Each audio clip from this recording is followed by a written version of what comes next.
Hello and welcome to Access Rhode Island. My name is Kate Brewster and I'm the Executive Director of the Economic Progress Institute and host of this week's program.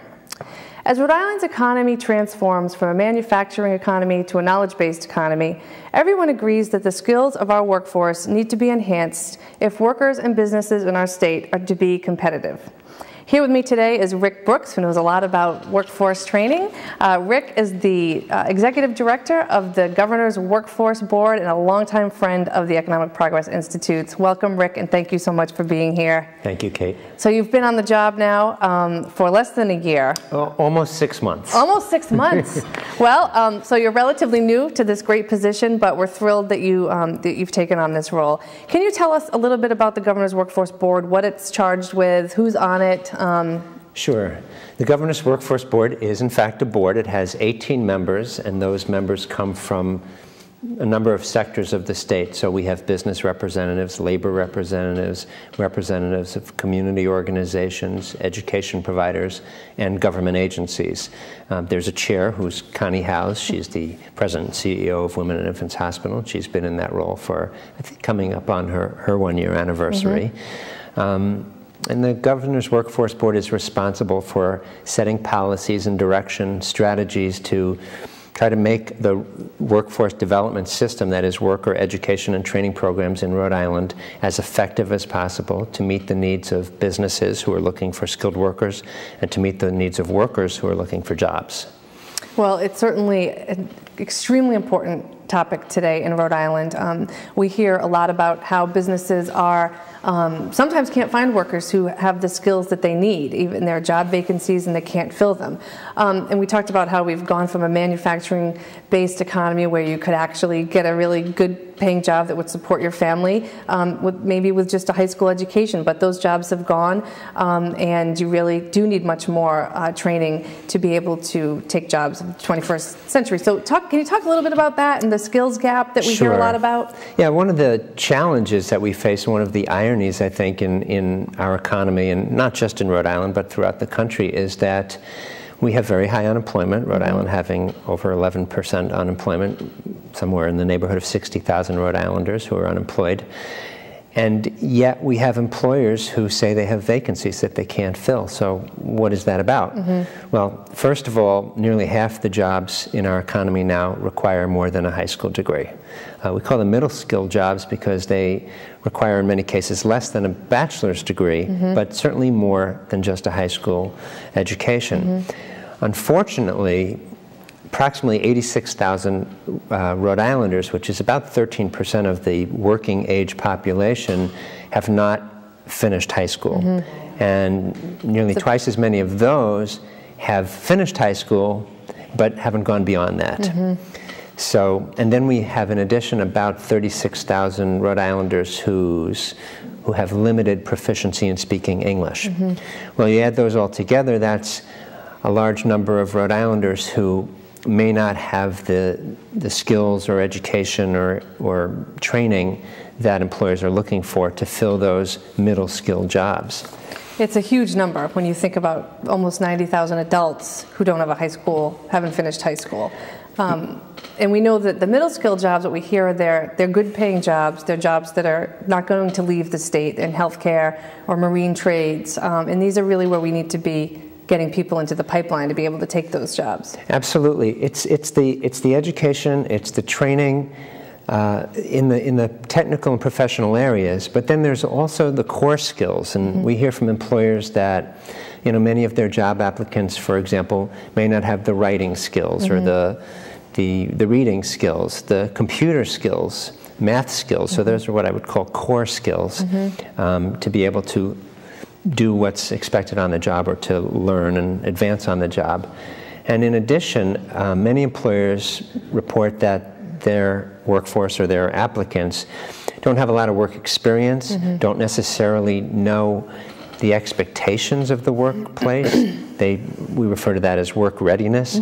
So they may not, even because of a lack of experience working, know the sort of the work ethics of a workplace. Or employers express concerns about the ability of some of their workforce to collaborate, cooperate, communicate well with one another, problem solve, conflict resolution, those sorts of things. So these are all challenges in moving folks who don't have jobs or have entry-level jobs into the workforce or into better jobs. And that's where you come in.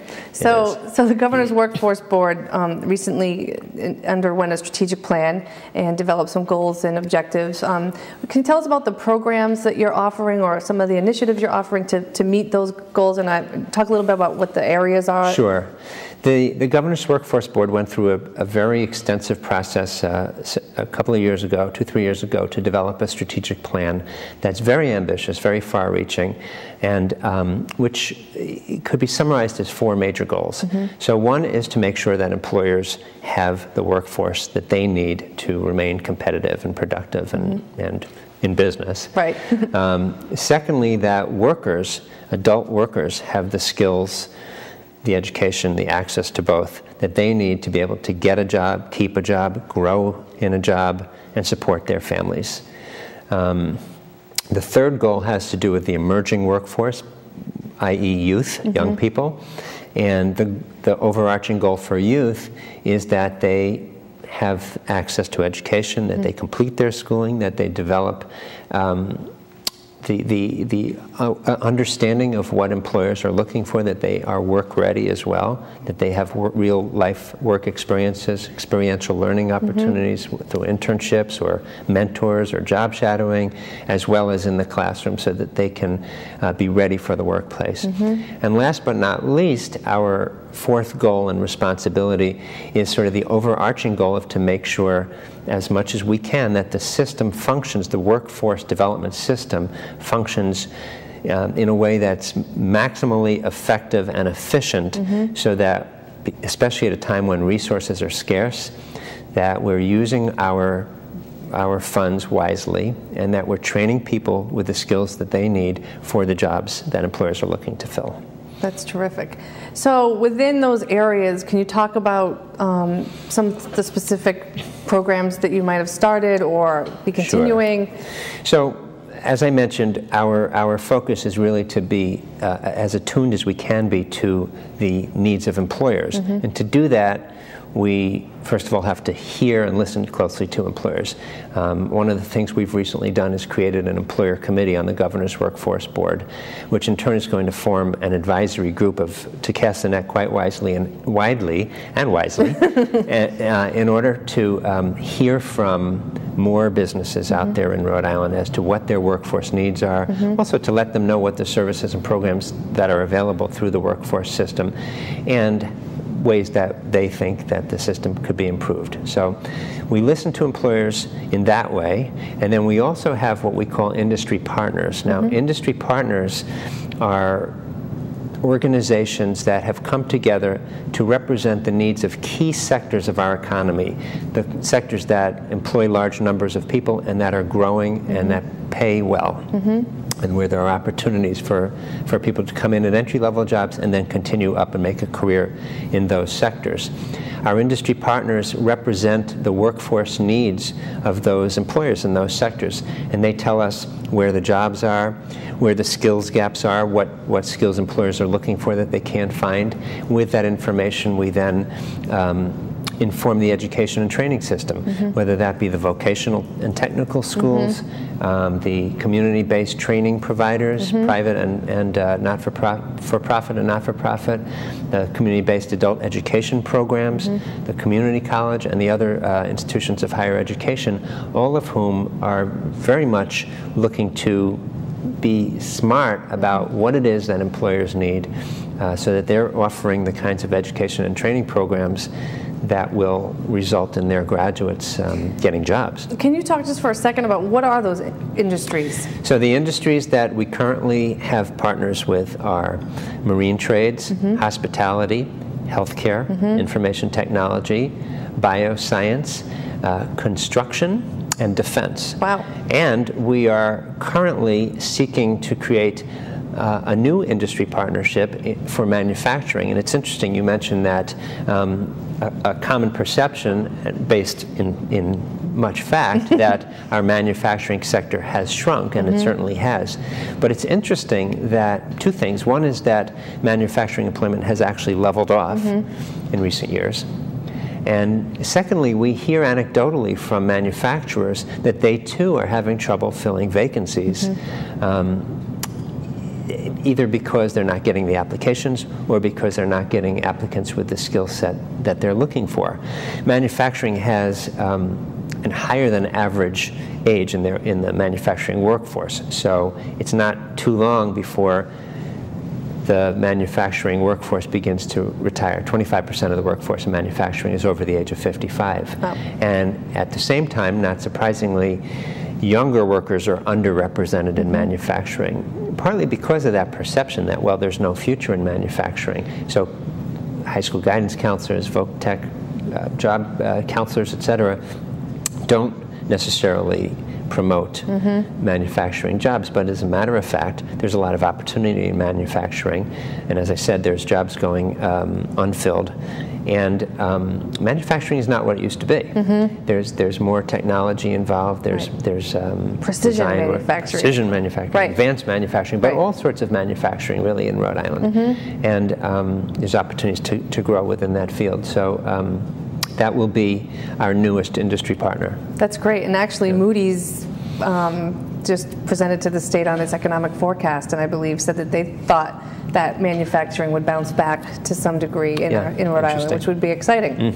Can you talk a little bit about the employees, that part of the strategic plan, and some of the initiatives? Yeah. So.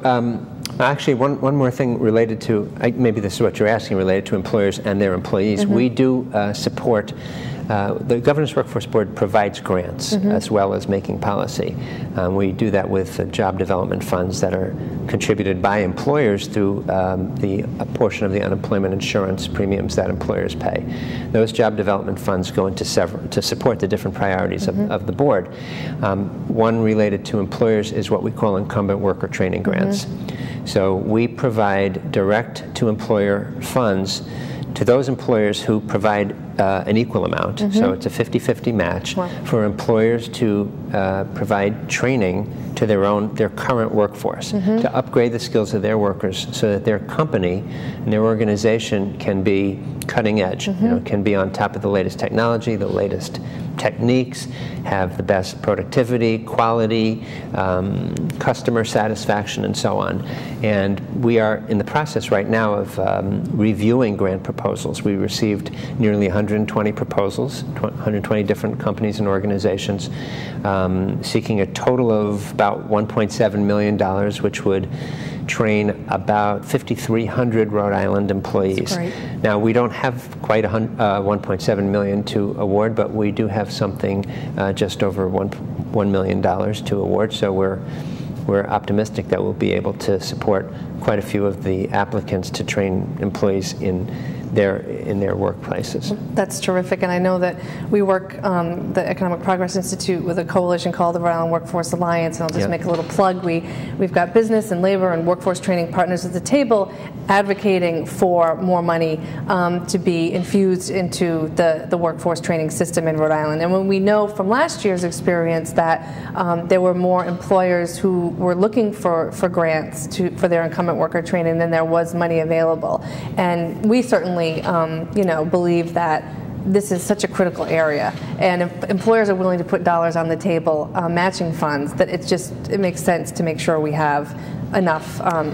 Yeah, it's certainly a way to leverage private sector contributions as well. It's really a public-private sector partnership, and we certainly appreciate the advocacy and the efforts of the Workforce Alliance. And yes, I mean the needs are great, the resources are challenged. Well, and it's great to know that so many employers want to, I mean, it makes sense, but it's also great to know that they're willing to go through, the process and make sure that they are really taking the time to make sure their workers are skilled up in the ways they need to be. Absolutely, and I'd like to tell you about a new initiative that we have related to these incumbent worker training grants. One of the other priorities that I mentioned of the Governor's Workforce Board is to prepare young people for the workplace. And this year, as part of those incumbent worker training grants, we did something a little different. I mentioned that there's a 50-50 match, but we said to employers that if they are willing to provide a summer job or a school year internship to a young person coming through one of our youth centers, that we would reduce their match requirement. So a bit of an incentive to employers to support the training and education and work readiness of young people. And I'm really pleased that out of the 119 applications that we got, 30 of those proposed to do exactly that, and in most cases for more than one young person. So summer jobs, school year internships, and we'll be reviewing those. Those were separate proposals. So, that's great. Yeah. Certainly something desperately needed for the young people in our state. Can you just go back for 1 minute and talk about the Jobs Development Fund? Sure. Is that, as you explained, it's a portion of the tax, unemployment insurance tax, that we all pay. And when I started administering our own payroll, it was good to know that some of our money was going towards that. Is this unique to do many states offer this, and is this a significant pool of the funding that we have for workforce training? It is relatively unique. Rhode Island is one of the few states that has this resource, and it's a tremendous resource to the state, to businesses, to workers, and the future workforce of Rhode Island. And it's not the only funds that support workforce development, if we define that broadly. So high schools, colleges, etc. But it's a major source of training and education dollars for workforce education. And in addition, there are federal dollars that come into Rhode Island for workforce development actually from a variety of different federal agencies, everything from the U.S. Department of Labor to the Department of Education, Department of Human Services, Corrections, Vocational Rehabilitation. So there's many different sources of funds for some part of workforce development. One of the jobs of the Governor's Workforce Board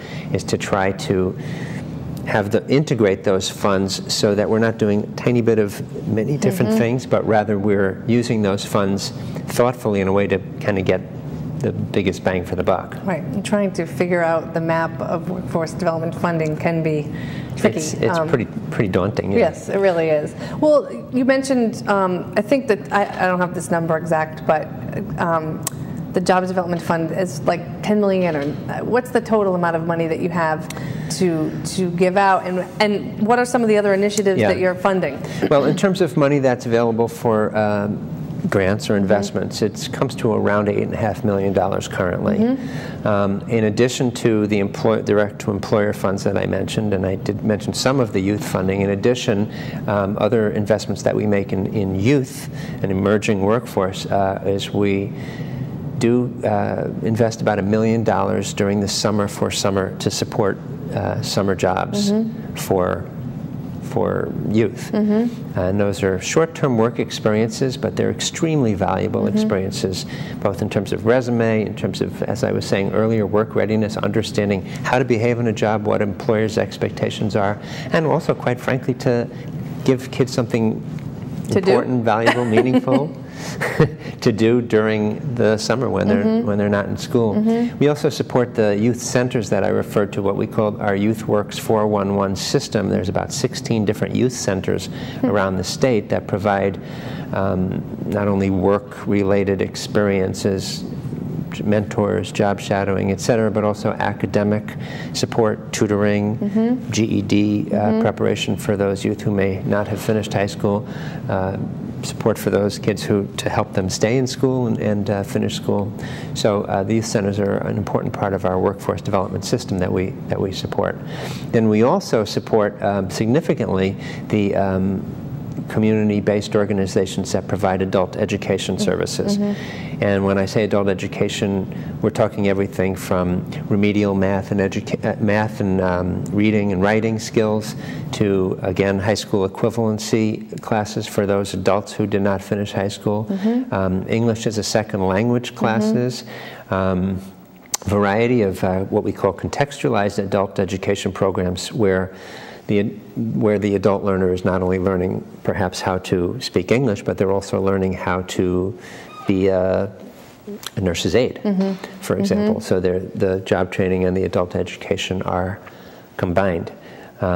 We also provide, that system also supports pre-college programs, bridge to college type programs where adult learners are being prepared to apply to and get accepted to colleges. So it's a spectrum of adult education programs.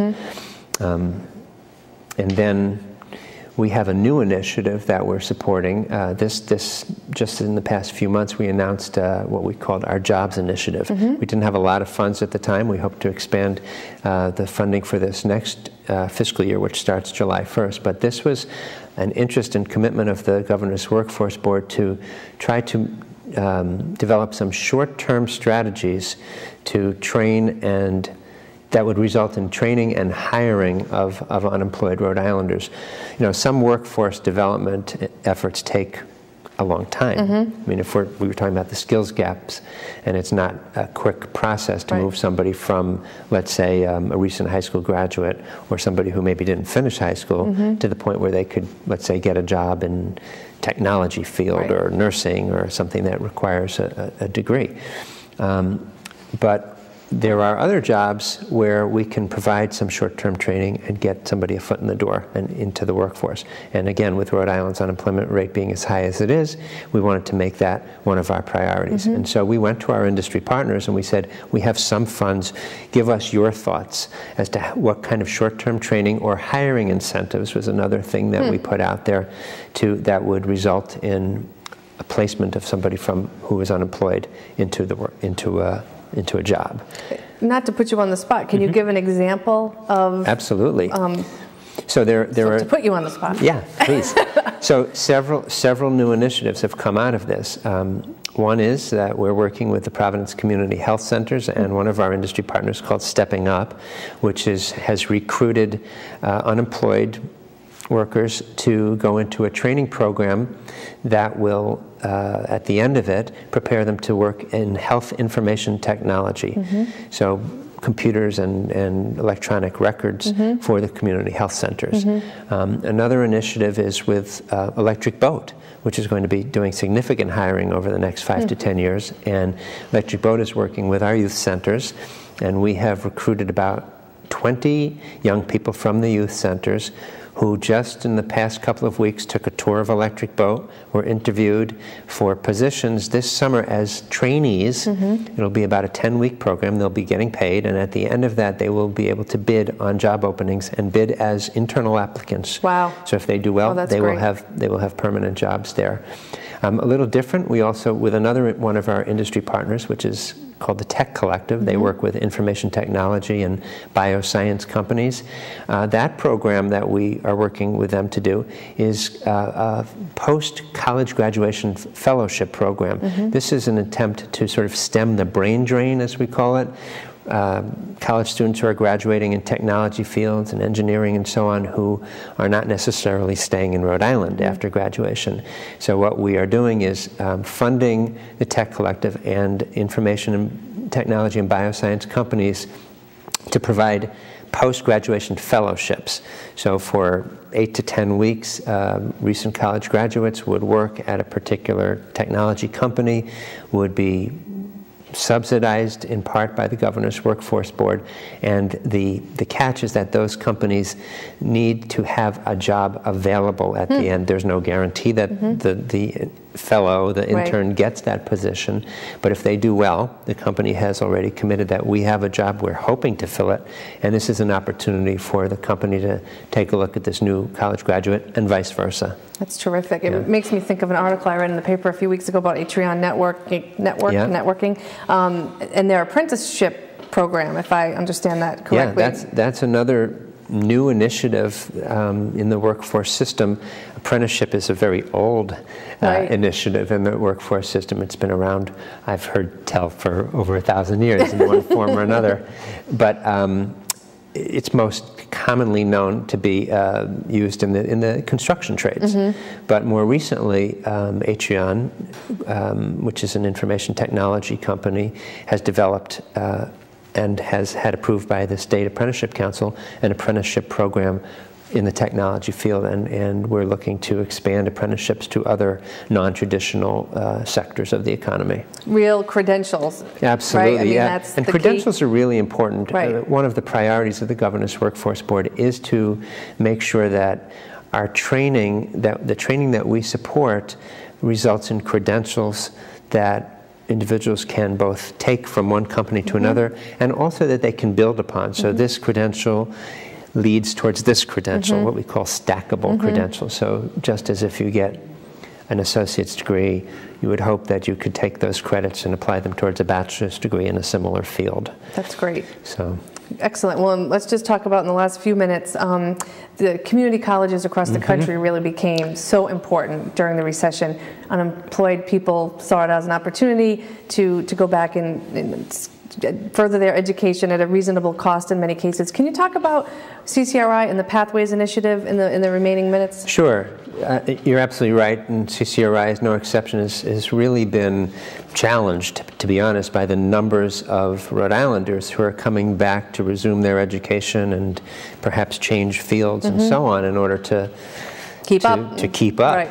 And a couple of years ago, the legislature created something called the Career Pathways System Task Force, which was an effort to bring together the various segments of the workforce development system. So that's higher education, the K-12 system, the workforce training system that's not necessarily college specific, as well as those who serve job seekers and workers. To have them, to make sure that the work that they were doing is aligned with the needs of employers. Again, as I was saying, what Career Pathways is really all about is to look at the jobs that are going unfilled or that are likely to grow in the future, and then say, do we have the pathways that Rhode Islanders need to help them get from where they are to those growing, better paying jobs? Do we have the courses in the voc schools or in the high schools? Do we have community-based providers, trainers? Do we have the courses at the community college level? And the Community College of Rhode Island received a federal grant last year to develop pathways in two key areas of growth: healthcare and information technology. And they are working with our Career Pathways Task Force and all the different partners within that to outreach to job seekers, to inform the adult education community, to develop curriculum, to provide support services as well, and counselors, advisors, etc., to help people go from the lower rungs of the ladder or from other ladders onto ladders that provide growth and ability to support families. Well, it's so important, and I know CCRI, as you said, really has had a lot to bite off in the last few years, and I know they're trying really hard, and this has been such an important topic. We're so excited to have you in this position. We know how hard you're working to weave together workforce development and economic development. Our state's just never going to be able to get back on track if we really don't make a serious commitment to the workers into making sure that they have the skills that they need to compete. Absolutely, and workforce development and economic development are really interwoven, and it's important to us to align our strategies of workforce development with the state's economic development strategies so that we have the workforce that we need to grow our economy. And I couldn't have ended the program better. So on that note, I want to thank you again, Rick, for being here. Thank everyone for watching, and we'll see you next time.